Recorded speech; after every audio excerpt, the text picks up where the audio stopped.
Hi there. Good morning, everybody. Welcome to another Fits on the Go session here at ACC 2025 here in Chicago.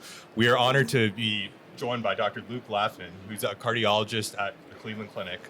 And today we're going to be talking about lorundrostat, which is a new novel aldosterone synthase inhibitor, and his trial on that. So welcome, Dr. Luke Laffin. Great. Thanks for having me here. Yeah, of course. Could you tell us a little bit more about the trial and what you guys have discovered recently? Yeah, sure. So lorundrostat is an aldosterone synthase inhibitor, as you said.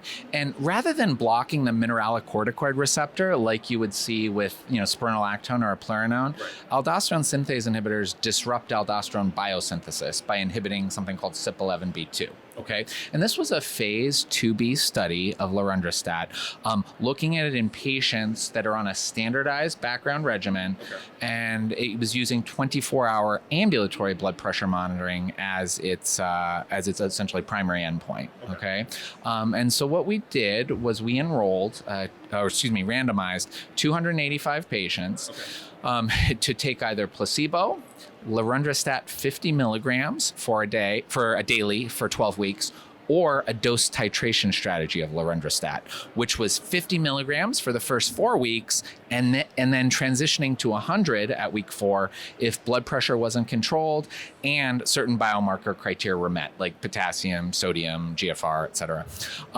And so this trial, the primary endpoint was change in 24-hour ambulatory blood pressure from the time of randomization until 12 weeks. Now, it's important to note that everyone that came in to the trial was on 2 to 5 medicines at least, okay? And then they were switched to a standardized regimen. So those patients taking 2 drugs when they came in got the potent ARB, olmesartan 40, and then they got a thiazide diuretic. Most people got indapamide, 2.5 milligrams, which, as you may know, is a more potent diuretic than we would see with hydrochlorothiazide.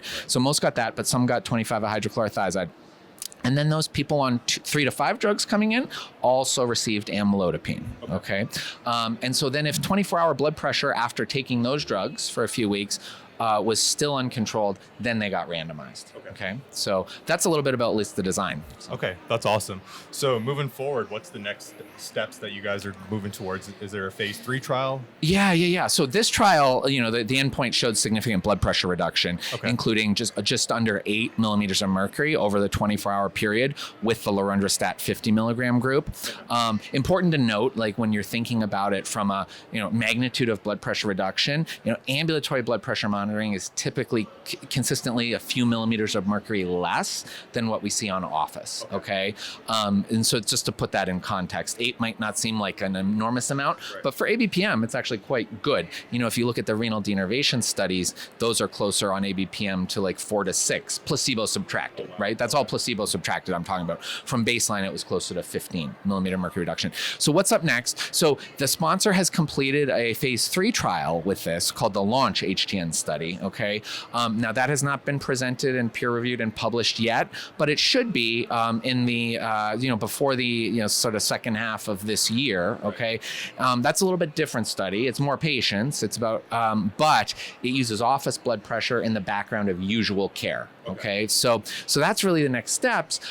This drug is also under investigation in combination with an SGLT2 inhibitor. Okay, and that's for kidney disease, looking at outcomes. And then it's under investigation for a treatment of obstructive sleep apnea, which is a little bit interesting. So, I think there's a variety of avenues this can go down. This isn't the only aldosterone synthase inhibitor. There's a couple others that are under investigation called baxdrostat and vicadrostat, and they're in a variety of trials as well. So, it's really an exciting era for hypertension and looking at drugs that, maybe are a little bit different than blocking the mineralocorticoid receptor.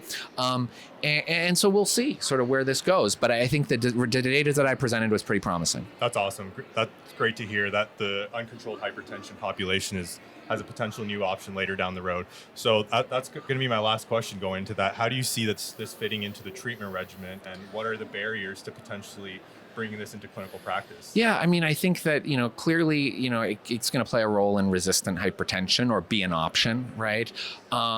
I think it would be great to ultimately see some head-to-head data comparing it with eplerenone or spironolactone. Okay, typically that's not done in these approval trials because it's spironolactone. The drug works to lower blood pressure, but the problem is side effects, right? I mean, it's been around for 60 years. You have the Pathway 2 trial showing it works in resistant hypertension that's been out for a decade, and still no one prescribes it outside of HFrEF, right? So we gotta be a little bit practical here. One of the analogies that I like to use is, we moved from using a lot of ACE inhibitors to treat hypertension to ARBs, okay?